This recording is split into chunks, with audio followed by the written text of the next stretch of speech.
వైసీపీపై BJP MLA Nallimilli Ramakrishna Reddy సంచలన వ్యాఖ్యలు చేశారు. నియంత పాలనను ప్రజలు ఆమోదించరనే విషయాన్ని కూటమి గెలుపుతో మరోసారి స్పష్టమైందని బీజేపీ ఎమ్మెల్యే నల్లిమిల్లి రామకృష్ణారెడ్డి అన్నారు.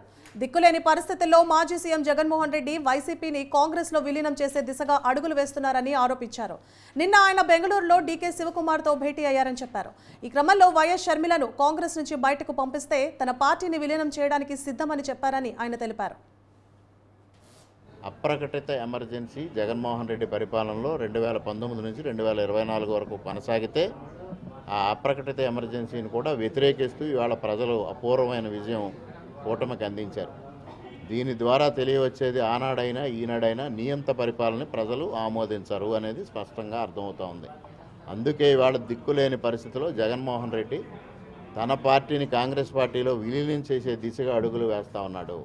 నిన్నటి రోజున బెంగళూరులో డీకే శివకుమార్తో భేటీ అయి వైఎస్ షర్మిల్ని కాంగ్రెస్ పార్టీ నుంచి బయటకు పంపిస్తే తన పార్టీ విలీనం చేయడానికి సంసిద్ధమని వ్యక్తం చేసే నిస్సహాయ స్థితికి జగన్మోహన్ రెడ్డి వెళ్ళిపోవడం జరిగింది.